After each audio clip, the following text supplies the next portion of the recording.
Olha, que existem muitas canetas no mercado, isso você já sabe. Mas qual caneta serve para madeira, qual caneta serve para parede, qual caneta serve para caneca? Vocês me perguntam demais e é hoje que eu vou responder isso. Oi, e aí, gente! Eu sou a Tita de Jesus. Seja muito bem-vindo, muito bem-vinda a mais um vídeo desse canal maravilhosíssimo de lettering. Quem sabe, quem já tá por aqui há um tempo, sabe que ele é maravilhoso, sim? Por isso, chegue mais, mulher, porque hoje nós vamos falar sobre materiais. Algo que com certeza você já teve alguma dúvida, já me perguntou sobre isso, ou perguntou pra alguém, ou já se perguntou qual é aquele tipo de caneta tal pra fazer tal coisa. E eu quero te mostrar as ferramentas básicas, os marcadores, brush, fine line, as categorias de canetas, as diferenças entre elas, os nomes das marcas e funcionalidade de cada uma dessa caneta. Pra que ela serve? Pra quê? Pra você escolher da melhor maneira, né? Da forma correta. Na próxima vez que você for na papelaria, você já sabe qual que você tem que comprar, você já sabe qual é aquela que funcionaria pra o seu objetivo no seu lettering. Não gasta dinheiro à toa não, mulher. É isso aí, é sobre isso esse vídeo. Mas antes, se inscreve no canal, deixa o seu like,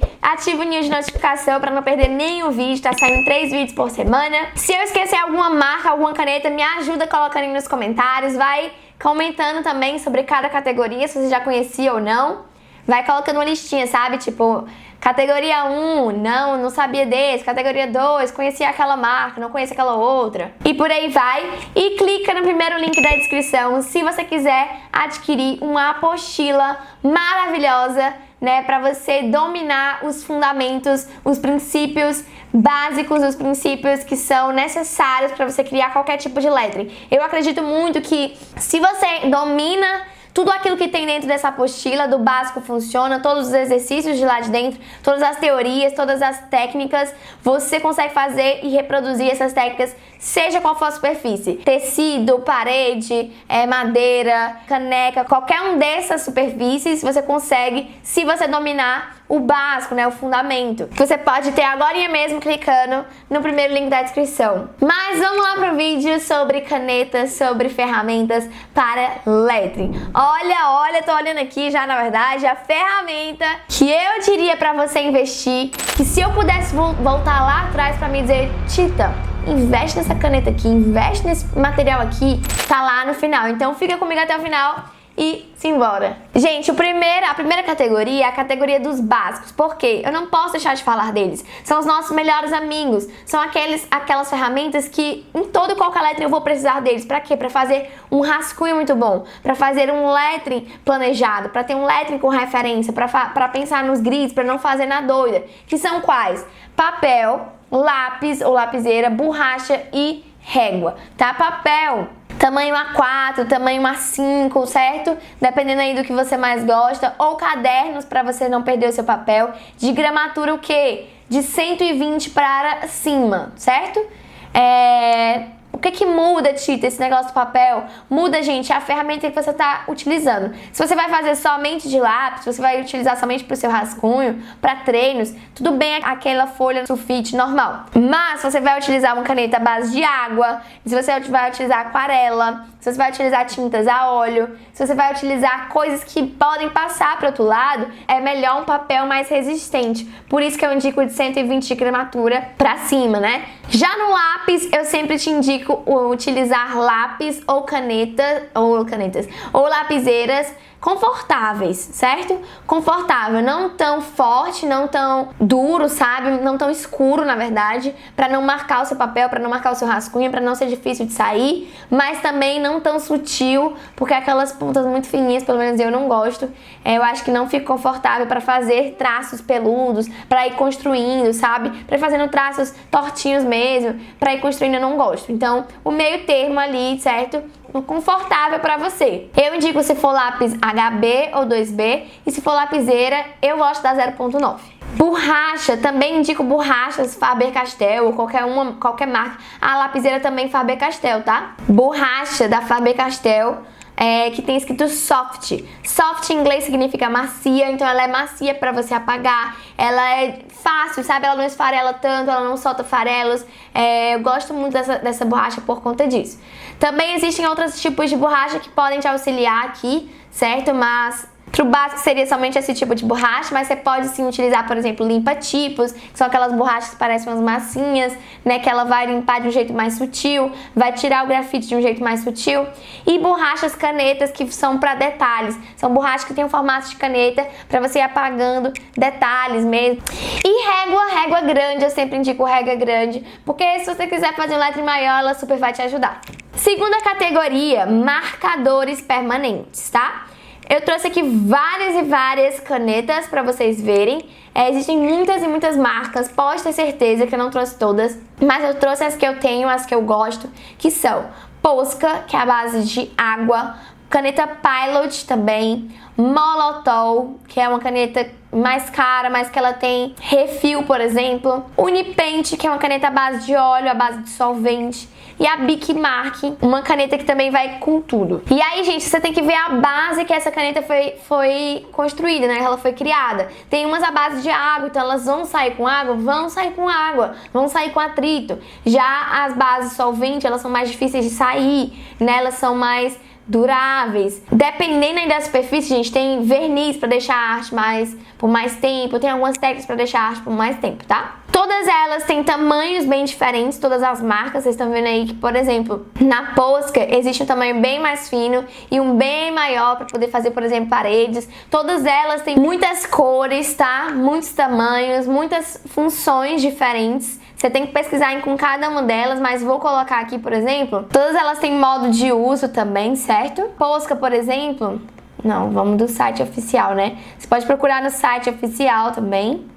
Todas elas vão ter ou em sites que vendem de papelaria, porque elas vão também avisar para que ela serve. Ó, papéis, telas, paredes, madeiras, plásticos, vidros, porcelanas, metais, borrachas, acrílicos, tecidos, lousas. Então, assim, muita função de fato. Como eu falei, cada uma tem o seu modo para durar mais. Ela vai ficar, né? Mas ela pode sair com atrito ou com água. Então tem que ter cuidado, por exemplo, no vidro. Algumas pessoas acham que pelo site falar, né, que ela serve, ela não vai sair, mas ela vai sair, certo? Com atrito, com a esponja, se você for lavar. Então tem que ter cuidado com isso. Ela serve pra lá, mas em alguns, cada superfície, né, tem as suas formas de deixar ela por mais tempo, de aplicar a posca, de aplicar a caneta da melhor forma possível, certo? Mas existem essas canetas para essas funções e muitas outras marcas você pode utilizar para qualquer uma dessas funções que eu acabei de falar, essas superfícies. Você pode testar, você pode aplicar aí na sua casa, que com certeza vai funcionar. Terceira categoria, gente, de ferramentas de canetas. Tô colocando geralzão aqui, certo? São as brushes, brush pen. Brush pen é uma caneta pincel, ou seja, ela tem um formato de pincel e por conta disso ela me dá um resultado muito legal, que são dois traços, um traço mais fino e um traço mais grosso. E também aqui nessa categoria existem vários tamanhos, várias marcas.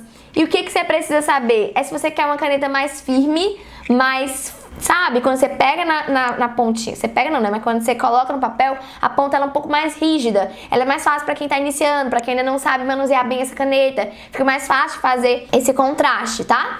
Ou se você quiser uma caneta mais suave. Lembrando que brushes, eu já fiz um vídeo sobre ela, sobre algumas batalhas, falei sobre as minhas favoritas. Então dá uma olhada lá, eu falei sobre brushes, por exemplo, aquareláveis. Falei também sobre, mostrei algumas na prática, eu mostrei algumas das minhas marcas favoritas. Então dá uma olhada por lá. Tenho certeza que você vai gostar e vai conseguir descobrir qual é a sua brush, a brush que você quer comprar. Mas função da brush, gente, função da brush é somente no papel. Não tem como você utilizar essa caneta em balão, em parede, em madeira, ela não vai funcionar. Então brush pens são para principalmente as decorações do nosso lettering em papel. E aí tudo que envolve papel, né, meu povo? Papel, cartão, envelope, quadrinho, scrapbook, bullet journal, tudo isso vai envolver, né, planner, tudo isso vai envolver, pode envolver uma caneta brush. Quarto e última categoria é a categoria da fine line. É uma caneta, tem uma linha fina, que por mais pressão que você coloque, você não consegue deixar dois traços.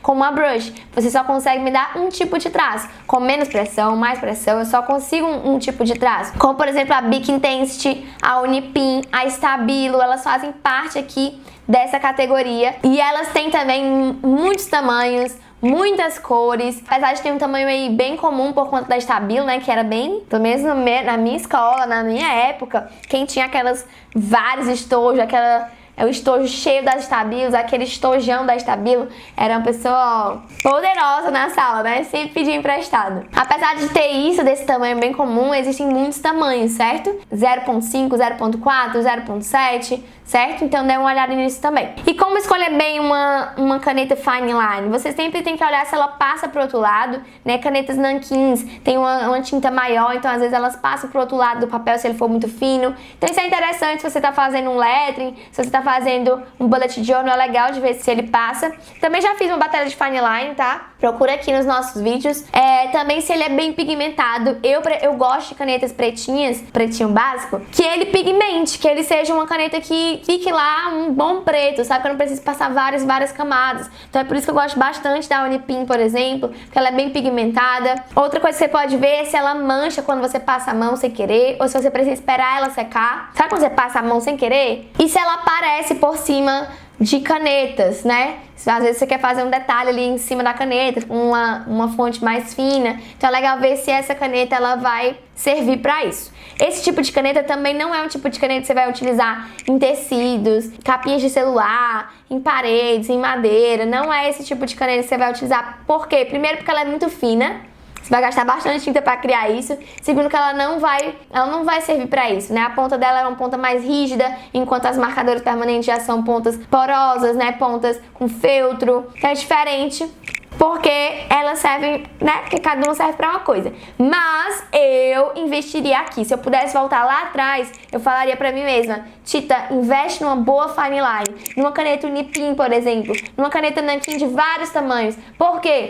Porque são canetas pra detalhes. São canetas boas pra você ir construindo letras diferentes. Comecei pela brush, gente, que é uma caneta mais difícil. Então não vale a pena, né? Até mesmo pelas marcadores. As marcadoras você fica tão feliz que você pode usar em tudo, mas você ainda tem que aprender o basicão, sabe? O feijão com arroz. Então ainda tem muita coisa para aprender e desenvolver, e a Fine Line ela é uma boa caneta para isso. Vou deixar aqui embaixo o PDF com os nomes das ferramentas para você saber aí, né? Enfim, se você quiser comprar, levar para papelaria, ir dando check nas canetas que você tá investindo e tá comprando ao longo do tempo. Não gaste tudo de uma vez não, tá? Gasta consciente, de acordo com aquilo que você quer fazer. E me conta aqui embaixo qual é o seu tipo de caneta favorito, qual é a sua categoria favorita. Se eu esqueci alguma marca, alguma coisa, me conta aqui nos comentários. Eu quis dar um geral para vocês entenderem quais são as canetas para lettering, como que eu posso escolher da melhor forma, né, da forma correta. Pronto, a forma correta é essa. Os básicos para você iniciar e para você fazer qualquer tipo de lettering bom. Então eu preciso investir aqui também. Se eu quiser marcadores para multiusos, coisas diferentes, eu vou para os marcadores permanentes. Se eu quiser uma brush para poder fazer esse tipo de traço, esse resultado mais rápido, então eu compro uma brush. E fine line para detalhes, para sombras, para construir qualquer tipo de lettering, são maravilhosos. Se inscreve aqui no canal para você não perder nenhum vídeo. Se você gostou, deixa o seu like, ativa o sininho, eu tô vendo aí, hein? Ativa o sininho para você não perder nenhuma notificação, pra gente ficar pertinho e coladinho. E clica no primeiro link do canal, porque eu deixei uma apostila que ela vai te salvar, mulher. Se você quer aprimorar, quer dominar os conceitos, quer dominar esse feijão com arroz, a apostila não é para iniciante não, certo? É para aqueles que querem aprender um lettering profissional, um bom lettering. O que tem que ter? Pronto, são essas as técnicas, são essas os princípios, são esses os materiais. Deixei tudo por lá no detalhinho, eu espero que você goste. Um beijo e tchau!